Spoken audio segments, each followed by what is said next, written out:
여러분 안녕하세요. 창세기 일곱 번째 시간입니다. 오늘은 창세기 3장 1절에서 7절까지의 말씀 함께 보시겠습니다. 유혹의 전략 그리고 불순종의 결과라는 제목으로 함께 나누겠습니다. 오늘은 인간의 타락이 어떻게 시작되었는지를 말하고 있습니다. 단순히 선악과를 먹지 말라고 하셨는데 먹었다라는 이야기가 아니죠. 하나님과의 관계 안에 있던 인간이 어떻게 유혹 앞에 흔들리고 결국 죄와 수치로 나아가게 되었는지 그 깊은 내면의 흐름을 보여주는 겁니다. 창세기 1장에서 2장은 창조의 질서와 평온함으로 가득했습니다. 그러나 창세기 3장은 그 평온을 깨트리는 균열의 시작이 됩니다.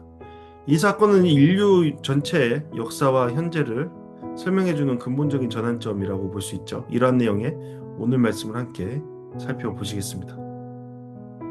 여호와 하나님이 지으신 들짐승 중 뱀이 가장 간교했다. 간교는 히브리어로 아룸입니다. 이 단어는 잠언에서 지혜롭고 신중한이라는 긍정적 의미로 쓰이기도 하지만 여기에서는 교활하고 속이는 자로 묘사됩니다. 흥미롭게도 바로 앞장 창세기 2장 25절에서 그들은 벌거벗었으나 부끄러워하지 않았다라고 할 때 벌거벗다 또한 거의 동일한 철자로 이루어졌습니다. 그러니까 이것은 언어 유희를 통해 간교함과 순전함의 상실이 문학적으로 연결되어 있음을 보여주는 것입니다. 동전의 양면 사이라는 것이죠. 양면 차이라는 겁니다. 뱀은 하나님이 창조하신 피조물입니다. 그 자체가 악하거나 신적인 존재는 아닙니다. 그러나 뱀의 질문은 매우 전략적이라고 우리는 볼 수 있습니다. 정말 하나님이 동산에 어떤 나무의 열매도 먹지 말라고 하셨느냐? 이 질문은 단순히 사실 확인이 아니라 하나님의 의도와 성품을 의심하게 만드는 질문이라고 볼 수 있죠. 게다가 여호와 하나님이라는 언약적 이름이 빠져버리고 하나님이라는 일반적인 명칭만 사용됩니다. 이것은 하나님과의 인간의 인격적 관계를 흐리게 만드는 첫걸음이라고 볼 수 있죠. 네, 뱀의 의도는 바로 거기에서 드러나는 겁니다. 뱀은 히브리어로 나하시인데 이는 동시에 점을 치다라는 동사와 어근이 같습니다. 이것을 볼 때 불길함과 예지에 대한 인간의 욕망이 암시되어 있죠.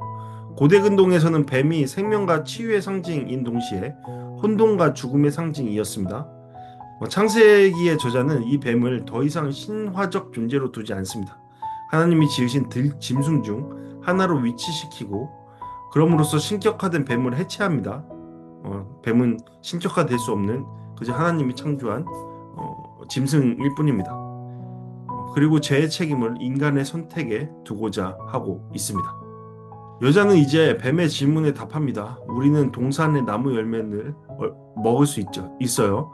하지만 중앙에 있는 나무 열매는 먹지도 만지지 말라고 하셨습니다. 이 말은 부분적으로는 맞지만 하나님의 명령을 과장한 것입니다. 하나님은 먹지 말라 하셨지 만지지도 말라라고 하시진 않으셨죠. 여자의 말은 겉보기에는 경건해 보이지만 사실은 하나님의 말씀을 왜곡하고 율법화시키는 경향이 보입니다.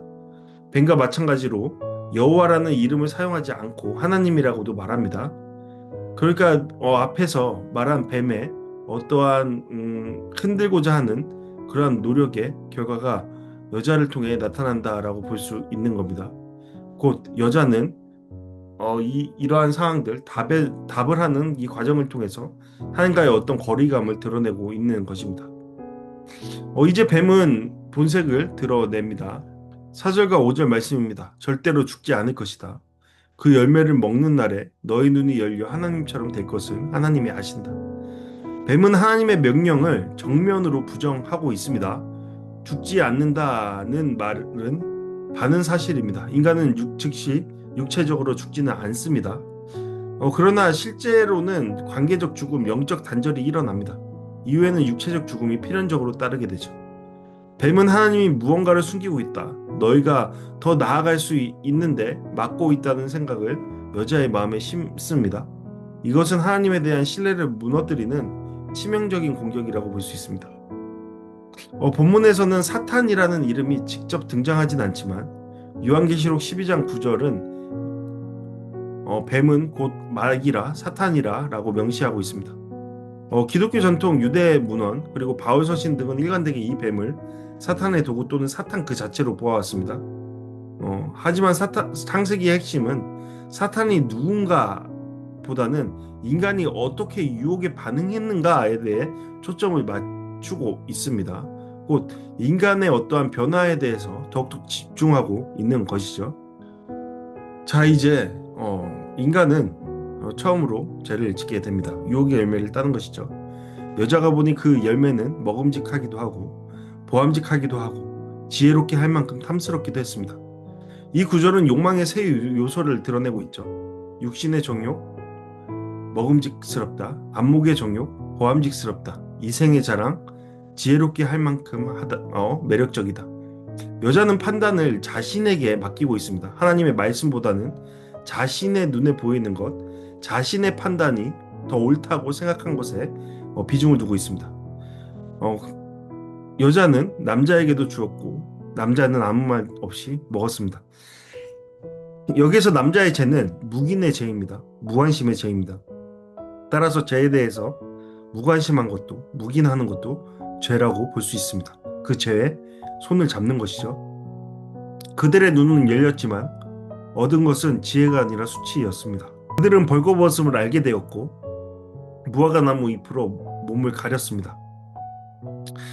그들은 사실상 그들 스스로 느끼기에 완벽한 가림을 완벽하게 벌거벗음을 가렸다라고 생각할 수도 있지만 그들의 양심에 죄책감은 그것을 가릴 수 없었습니다. 이제 그들은 하나님 앞에서 피하는 자, 숨는 자가 되었습니다. 이 말은 그들이 이제는 하나님과 먼 존재가 되었다. 그러니까 관계적 죽음을 경험하게 되었다라는 것을 말해주는 것이죠. 이 사건은 오늘 우리의 삶과도 깊이 연결된다고 볼 수 있습니다. 하나님의 말씀은 여전히 분명하죠. 그러나 우리는 여전히 그 말씀 앞에서 묻고 있습니다. 정말 하나님이 그렇게 말씀하셨을까? 그 뜻이 지금도 유효한 것일까? 지금만큼은 내가 판단하고 선택할 수 있지 않을까? 뱀의 전략은 여전히 유효합니다. 하나님의 명령을 과장하거나 왜곡하고 하나님의 선하심에 의문을 품게 만들죠. 그 결과 우리는 여전히 무화과 잎으로 자존심을 가리고 하나님을 피하고 있는 것이죠. 이제 하나님은 우리를 부르십니다. 어디에 있느냐? 하나님은 정죄가 아니라 우리의 회복을 원하시는 것입니다. 이러한 오늘 말씀을 통해서 함께 묵상하는 시간 가졌으면 좋겠습니다. 이 시간 함께 묵상하기 원합니다. 나는 하나님의 말씀을 얼마나 정확히 듣고 있는가? 왜곡하지 않고 하나님의 말씀에 순종하기 위해 그 말씀을 올바로 듣고 있는가? 하나님의 말씀을 내 마음대로 덧붙이거나 축소하고 있진 않은가? 하나님의 명령 뒤에 숨은 동기를 의심하면서 살아가고 있지는 않은가? 제 앞에서 침묵하거나 방관한 적은 없는가? 남자와 같은 죄를 짓고 있는 것은 아닌가? 이 시간 오늘 주어진 말씀을 통해 함께 적용하고 묵상하는 시간 함께 갖기를 바랍니다.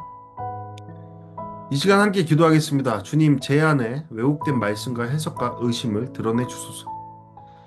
교회를 위해 함께 기도하겠습니다. 주님, 저희 교회가 주님의 진리를 지키는 공동체 되게 하소서.